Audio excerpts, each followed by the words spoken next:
Hello, this is Liz, friendly neighborhood reference librarian and cinemaphile, and these are my movie picks. I'm so glad my first episode is in October because horror is a genre that is near and dear to my heart. I still remember seeing the Twilight Zone movie and Poltergeist around 10 or 11 and being hooked on the spot. And it's such a vast genre, there's something for everyone, even people who may not like horror. And I'd like to share a few of my favorite films with you this Halloween season. We're going to start with Paranoia movies. This is my favorite subject for horror. Not knowing who is who to trust, the idea that something's out to get you. I love it. And the following films aren't just three of my favorite horror films, they're three of my favorite movies, period. We're going to start with John Carpenter's Thing. I love this movie. The remake of Thing from Another World is one of the best who can you trust movies of any genre. Long story short, it's about a research team in Antarctica who stumbles upon a crashed spaceship, and the thing inside can shift into anything or anyone. So I actually saw this movie in about 2009 at the Coolidge Corner Theater. They were showing it for a midnight screening. Thought I'd never seen this before. As I'm watching it, I realize, yes, I have. I saw this when I was younger, but I was so scared by it, I had to turn it off. And look what happened now. It's one of my favorite movies, and I've watched it multiple times a year. It has a great atmosphere, great body horror and practical effects by Rob Bottin, and an amazing ensemble cast featuring Kurt Russell and Wilford Brimley.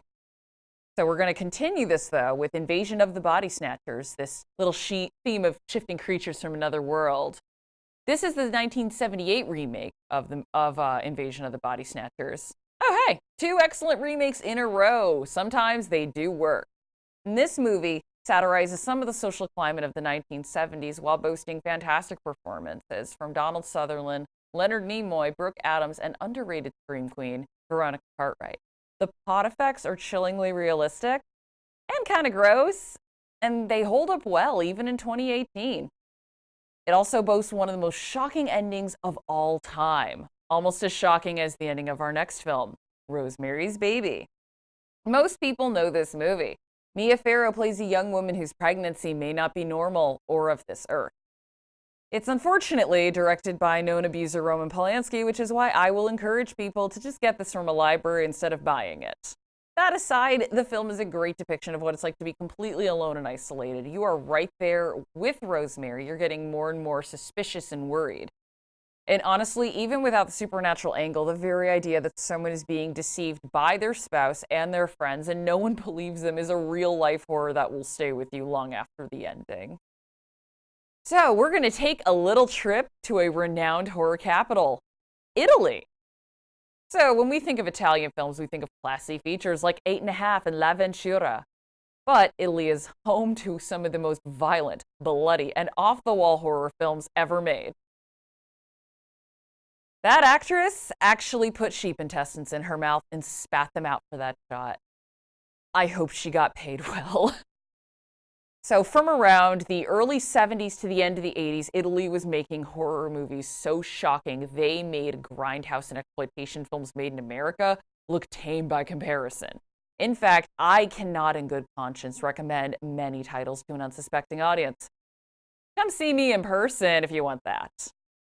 But don't write this all off as blood and guts yet. There is a lot out there. There's Dario Argento's colorful masterpiece, Suspiria, Lamberto Bava's unapologetically punk rock gore-fest demons. Or, if you want something in between art and trash, there's always Lucio Fulci's works like The Beyond or Zombie. And hey, even if you don't like the movies, they are always cool to look at and the soundtracks are killer. And no horror list is complete without some black and white features. The first is a movie that changed the landscape of horror as we know it. And I am talking, of course, about George A. Romero's Night of the Living Dead. There's not much to say about this that hasn't already been said. If you love modern horror, thank this movie and see it if you haven't. Do not let the black and white fool you. I saw a restoration screening of this last year, and it still chilled the pants off of us seasoned horror hounds. And on a personal note, I got to meet Romero before he passed away, and I got to tell him that his movie made me scared of my parents' basement for a week. He got a kick out of that. And the other title, though, is one that made no impact when it was released, and was kind of lost for a while, and it's been resurrected as a cult classic. Carnival of Souls. This is directed by Herc Harvey, a man who made industrial films, and this is a soul feature. It follows a young woman who survives a car accident and is stalked by a mysterious figure who's just Harvey in pale makeup. It's really only now starting to find a real audience after being lost for so many years. So you should check it out. And another plus, both of these movies are in the public domain, so they are free and full on YouTube. No need for Netflix, Prime, or Hulu. So we've been discussing a lot of older movies, but don't worry, I watch new stuff. I actually think horror has been going through a renaissance recently. We've had a lot of great horror films in the past few years. We have Get Out, Jordan Peele's breakout hit from last year, and, fun fact, first horror film to win a screenplay Oscar since Silence of the Lambs, and honestly, any major Oscar, honestly. Oscars don't like horror. It's about a man who goes to meet his girlfriend's parents and senses that something isn't right. If you like Rosemary's Baby or The Stepford Wives, the original, not the comedic remake, you will like this movie. I loved it when I saw it last year, and I think it's a new horror classic. I'm also a big fan of Raw, a 2017 French film about a vet student that develops a craving for human flesh. It does not go where you think it will go, and it's not for the squeamish, but it is on Netflix if you want to look for it. I'd highly recommend The Witch, a 2016 film about a Puritan girl whose family encounters a number of tragedies. Family also kind of hates her, so you might see some of these events as good. It's more of a slow burn horror film than something with constant scares, but you really cannot shake this feeling that something awful will happen in the end. And when the climax comes, it's a doozy. And hey, speaking of something awful is about to happen, early this year, we saw the release of Hereditary. Since this movie is so new, I'm going to advise you to go in knowing as little as possible, and I'm going to leave you with this description. Think ordinary people, but a horror movie. So I'm going to end this with a few hidden gems. There's plenty of horror movies that I love, and everyone knows are good. Carrie, The Fog, Texas Chainsaw Massacre, Dawn of the Dead, Silence of the Lambs, anything David Cronenberg made in the 1980s. But I want to highlight some movies that people forgot, and the first is Jennifer's Body. I dismissed this movie when it came out mainly because I dismissed Megan Fox as a hot girl who didn't have any talent, and I was wrong. This movie is a great addition to the horror comedy pantheon, and it's a film about female friendships, codependent relationships, and a succubus run wild. You get a lot of things in this movie. And Fox herself is great. You'll actually be mad she wasn't in a lot more horror or comedy films.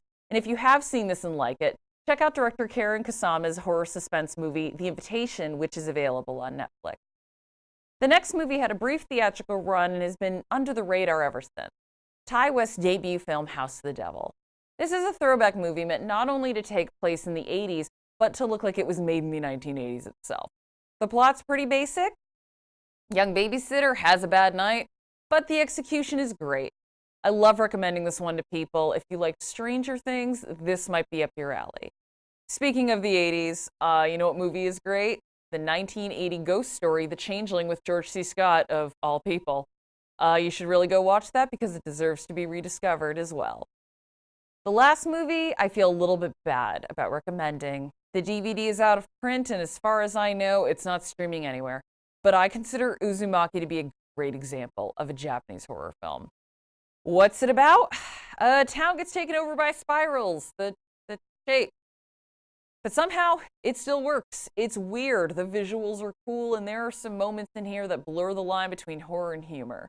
I hope it gets rediscovered, so if you're good at finding things on the internet, look this up, and if all else fails, you can check the manga that inspired the film out from the library. So, thank you for coming on this journey with me. I hope I've helped you pick out at least one movie to watch or revisit. And of course, if you want any other suggestions, you can come find me at the information desk at the Derry Public Library. Minor note, guy who designed this shirt, Joel Robinson at artpusher.net. Oh, and these are not real razor blades. See you next time.